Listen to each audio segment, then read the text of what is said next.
যে ছবিটা ঘুরছে কালী ঠাকুরের মাথা নেই, এই জন্যই কি শ্যামাপ্রসাদ মুখার্জি বাঙালি হিন্দুদের জন্য পশ্চিমবঙ্গ তৈরি করেছিল নাকি? হ্যাঁ,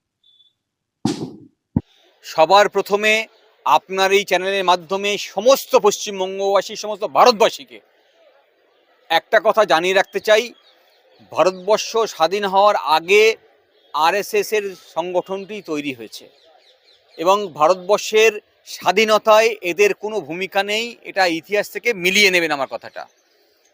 ভারতবর্ষের সংবিধান যেদিনকে তৈরি হচ্ছে, মানে প্রমালগেট হচ্ছে, সেই দিন আরএসএস সংগঠনের এক সদস্য, যিনি বোম্বে হাইকোর্টের রিটায়ার্ড জাজ ছিলেন, তিনি বলেছেন আমার দেশের নতুন করে সংবিধান তৈরির প্রয়োজন ছিল না, আমাদের মনে মনুকোট বাস করে, ফলে আমাদের আলাদা করে সংবিধান প্রয়োজন নেই।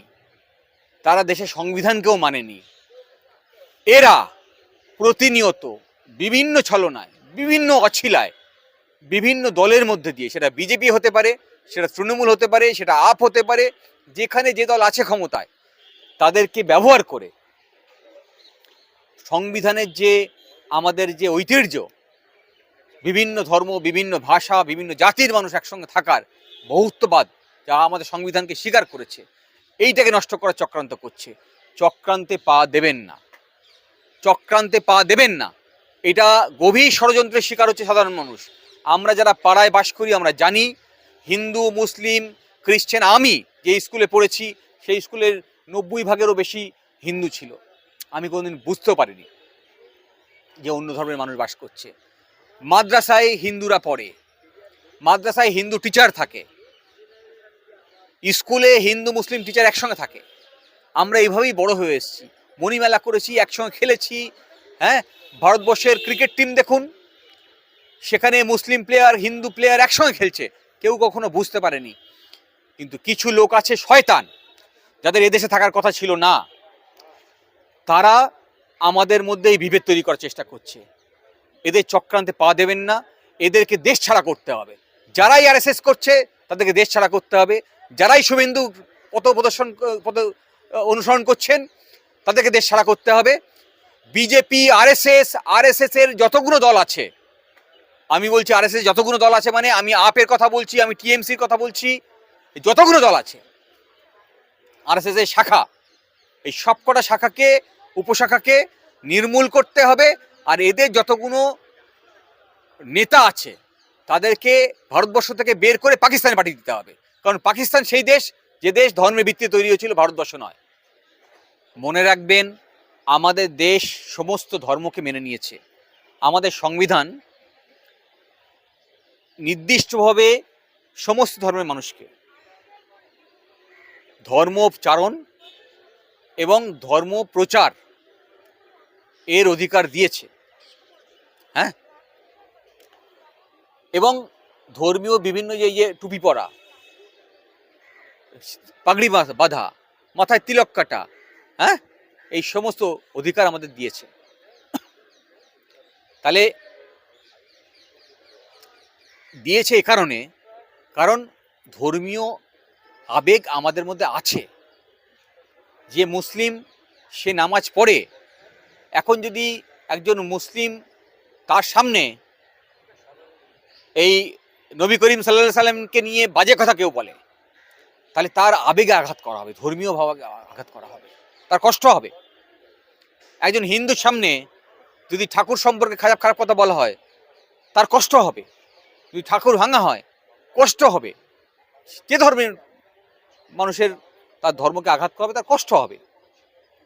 এই যে আবেগ, এই কষ্ট হবে, এই ভালোবাসা, এই আবেগ, এইটাকে ব্যবহার করার চেষ্টা করছে কিছু রাজনৈতিক দল। কারণ ভারতবর্ষে সংবিধান যে রাজনীতির কথা বলে, সেই রাজনীতি এরা করতে চায় না। সেই রাজনীতি করতে গেলে হসপিটাল তৈরি করতে হবে, স্কুল তৈরি করতে হবে, মানুষের কাজ পৌঁছাতে হবে, হ্যাঁ, মানুষের কাছে স্বাস্থ্যের অধিকার পৌঁছে দিতে হবে, হ্যাঁ, শিক্ষার অধিকার পৌঁছাতে হবে, মানুষের মধ্যে যে অর্থনৈতিক বৈষম্য আছে তা দূর করতে হবে। আমরা কি দেখছি, যত ছাত্রদের দিন গড়াচ্ছে বৈষম্য বাড়ছে। তাহলে এই যে বৈষম্য বাড়ছে, মানুষের মধ্যে যে অধিকার দাবি করার যে প্রবণতা তৈরি হচ্ছে, তাকে যদি দমন করতে হয়, তাহলে মানুষের মধ্যে বিভেদ তৈরি করতে হবে। মানুষে মানুষে ভাগ করে দিতে হবে। আর তাই তাকে কাজ করছে, এই ধর্ম কাজে লাগাচ্ছে। ধর্মকে কাজে লাগিয়ে মানুষের মনে এই এই এই যে বিভেদ রাজনীতি, এটাকে স্থাপন করার চেষ্টা করছে। তার ফলশ্রুতিতে ঘটনাগুলো ঘটছে। সেই জন্যই প্রথমে আমি এই বার্তাটা সমস্ত মানুষকে দিলাম, কোনো এই ধরনের কথাতে পা দেবেন না। এই ধরনের উস্কানিমূলক কথাবার্তা শুভেন্দু অধিকারী বলবে, আগামী দিনে আরো বলবে। শুভেন্দু অধিকারী আরএসএস এর ঝান্ডা ঘাড়ে নিয়েছে বলে বলছে। শুভেন্দু অধিকারী যখন তৃণমূল করতো তখন কে কথা বলতো না। তাই এখন আমাদের রাজ্যের মুশকিলটা হচ্ছে যে আজকে তৃণমূল, কালকে সে বিজেপি, কালকে যে বিজেপি আজকে সে তৃণমূল। ফলে এরা যখন যে দলে যায় তখন সেই দলের হয়ে কথা বলে। শুভেন্দু অধিকারী দেখেছেন যখন ও তৃণমূলে ছিল তখন এরকম নাচছে, এরকম ভাবে দেখেননি তো? হ্যাঁ, তাহলে এখন ও আরএসএস এর প্রোপাগান্ডা মাথায় নিচে নাচছে। হ্যাঁ, তো ওকে যা করতে বলছে তাই করছে। ফলে এটা শুভেন্দু অধিকারীরা যদি করে, আগামী দিন আজকে থেকে কোর্টে অর্ডারের প্রোটেকশন নিয়ে বসেছিল। হ্যাঁ, প্রোটেকশন নিয়ে বসে রোজ উস্কানি, রোড রায়ট লাগানোর চেষ্টা করছে। ওর নামে এতদিনে 1000 মামলা হয়ে যাওয়ার কথা। হ্যাঁ, পুলিশের প্রচুর অভিযোগ দায়ের হয়েছে, যেখানে শুভেন্দু সরাসরি উস্কানিতে, সরাসরি পার্টিসিপেশনের কারণে এই ধরনের রায়টা সিচুয়েশন তৈরি হয়েছে। শুভেন্দুর বিরুদ্ধে মামলা এবং ওকে ইমিডিয়েটলি, কারণ এইসব লোক বাইরে রাখা মানে হচ্ছে এইসব ধরনের উস্কানি দিতে। এবং ভারতবর্ষের যে সংস্কৃতি, পশ্চিমবঙ্গের যে সংস্কৃতি, এই বহুত্ববাদ যা সংবিধান মেনে নিয়েছে, আমরা হিন্দু মুসলিম খ্রিস্টান একসঙ্গে বসে বাস করি, আমাদের মধ্যে অশান্তি তৈরি করছে এই লোকগুলো। এদেরকে বাইরে রাখা একেবারেই সেফ নয়। এদেরকে ঢুকি না, ভালো পাকিস্তানে পাচার করে দেওয়া উচিত। একদম এই ভুল কথায় পা দেবেন না। কোনো হিন্দু ভাই এটা ভাঙছে না। হয়তো কোনো একদিন গরিব হিন্দু ব্যক্তিকে আরএসএস তার বোড়ে হিসেবে ব্যবহার করেছে। আমার হিন্দু ভাইদের মধ্যে আমি বিশ্বাস করি না এই ধরনের প্রবণতা আছে। তারা ঠাকুরকে প্রণাম করে, পুজো করে, ভালোবাসে। তারা কেউ ঠাকুর চান না। একজন এজেন্ট ভেঙেছে, সে আরএসএস এজেন্ট। সে হয়তো তার নাম হয়তো হিন্দু, কারণ কোনো মুসলিমকে তারা বলতে পারছে না বা অন্য কোনো ধর্মের মানুষ করতে পারছে না।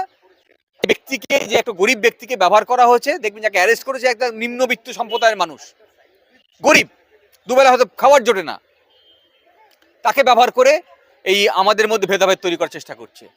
এখানে হিন্দু মুসলিমের প্রশ্নই নয়, প্রশ্ন হচ্ছে আরএসএস এর, প্রশ্ন হচ্ছে ভারতবর্ষের সংবিধানের বিরোধিতা করা একটি সংগঠন, যাকে দেশ থেকে বের করে দেওয়া উচিত, যাকে দেশে নিষেধাজ্ঞা করে দেওয়া উচিত। অনেক আগে তুলে নেওয়া হতো উচিত ছিল।